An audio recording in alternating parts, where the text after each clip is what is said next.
Item ಯಾವುದೇ ಇರಲಿ try ಮಾಡಿ ಆಚಿ ಚಿಕನ್ ಮಸಾಲಾ. ಮೊನ್ನೆ ಡಿಸಿಎಂ ಡಿಕೆ ಶಿವಕುಮಾರ್ ಅವರು ಭೇಟಿ ಕೊಟ್ಟಂತಹ ಸಂದರ್ಭದಲ್ಲಿ ಕಪ್ಪು ಬಟ್ಟೆಯನ್ನ ಪ್ರದರ್ಶಿಸುವಂತಹ ಕೆಲಸ ಆಗಿತ್ತು ದಾವಣಗೆರೆಯಲ್ಲಿ. ಈ ವಿಚಾರಕ್ಕೆ ಸಂಬಂಧಪಟ್ಟಂತೆ ಸುಮೋಟೋ ಕೇಸನ್ನು ದಾಖಲಿಸಿಕೊಂಡಿದ್ದಾರೆ. ಏನಿದು ಸುಮೋಟೋ ಅಂದರೆ ಸ್ವಯಂ ಪ್ರೇರಿತ ಕೇಸನ್ನು ದಾಖಲಿಸಿಕೊಂಡಿರುವಂಥದ್ದು. ದಾವಣಗೆರೆ ಜಿಲ್ಲೆಯ ಸೊರಗೊಂಡನಕೊಪ್ಪದಲ್ಲಿ ಈ ಘಟನೆ ನಡೆದಿತ್ತು. ಸೇವಾಲಾಲ್ ಜಯಂತ್ಯೋತ್ಸವ ಕಾರ್ಯಕ್ರಮ ಇತ್ತು.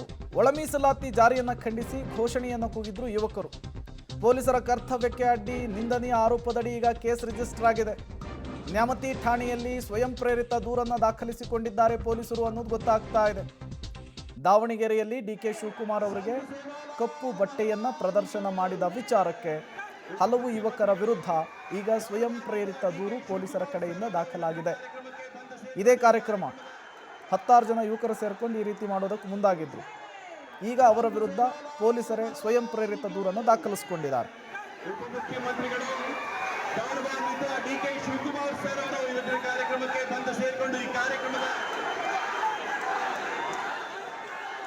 ರಾಣಿ ಮರಿಯಮ್ಮ ದೇವಿ ಕಿ ಮತ್ತಷ್ಟು ಡೀಟೇಲ್ಸ್ ಅನ್ನು ಕೊಡ್ತಾರೆ ಪುನೀತ್. ದೂರವಾಣಿ ಸಂಪರ್ಕದಲ್ಲಿ ಜಾಯಿನ್ ಆಗಿದ್ದಾರೆ. ಪುನೀತ್, ಸೇವಾಲಾಲ್ ಕಾರ್ಯಕ್ರಮದ ಸಂದರ್ಭದಲ್ಲಿ ಕಪ್ಪು ಪಟ್ಟಿಯ ಪ್ರದರ್ಶನ, ಎಷ್ಟು ಜನರ ವಿರುದ್ಧ ದೂರು ದಾಖಲಾಗಿದೆ, ಏನ್ ಬೆಳವಣಿಗೆ ಆಗ್ತಿದೆ ಈ ಕೇಸ್ಗೆ ಸಂಬಂಧಪಟ್ಟಂತೆ?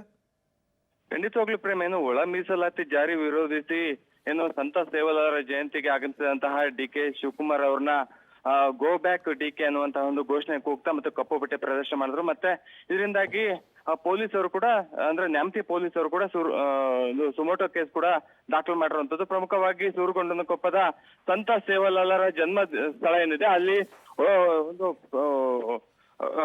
ಕಾರ್ಯಕ್ರಮ ಕೂಡ ಸರ್ಕಾರದಿಂದ ನಡೀತಿತ್ತು. ಆ ಸರ್ಕಾರಿ ಕಾರ್ಯಕ್ರಮಕ್ಕೆ ಯಾರು ಕೂಡ ಬರಬಾರ್ದು, ಅಂದ್ರೆ ರಾಜ್ಯ ಸರ್ಕಾರದ ಸಿಎಂ ಆಗಿರ್ಬೋದು ಮತ್ತೆ ಡಿಸಿಎಂ ಆಗಿರ್ಬೋದು, ಸಚಿವರು ಕೂಡ, ಶಾಸಕರು, ಕಾಂಗ್ರೆಸ್ನ ಶಾಸಕರು ಯಾರು ಕೂಡ ಬರಬಾರ್ದು ಅನ್ನೋ ನಿಟ್ಟಿನಲ್ಲಿ ಒಂದು ಘೋಷಣೆ ಮತ್ತೆ ಆಕ್ರೋಶ ಕೂಡ ಹೊರಹಾಕ್ತಿರುವಂತ ಹಿನ್ನೆಲೆಯಲ್ಲಿ ಅದಕ್ಕೆ ಪೊಲೀಸರ ನಡುವೆ ಮತ್ತೆ ಅಲ್ಲಿರುವಂತಹ ನೆರೆದಿರುವಂತಹ ಯುವಕರ ನಡುವೆ ಸಾಕಷ್ಟು ಒಂದು ವಾಗ್ವಾದ ಶುರುವಾಯಿತು. ಈ ಹಿನ್ನೆಲೆಯಲ್ಲಿ ನ್ಯಾಮತಿ ಪೊಲೀಸರು ಕೂಡ ಸುಮೋಟೋ ಕೇಸನ್ನು ಕೂಡ ದಾಖಲು ಮಾಡಿರುವಂತದ್ದು.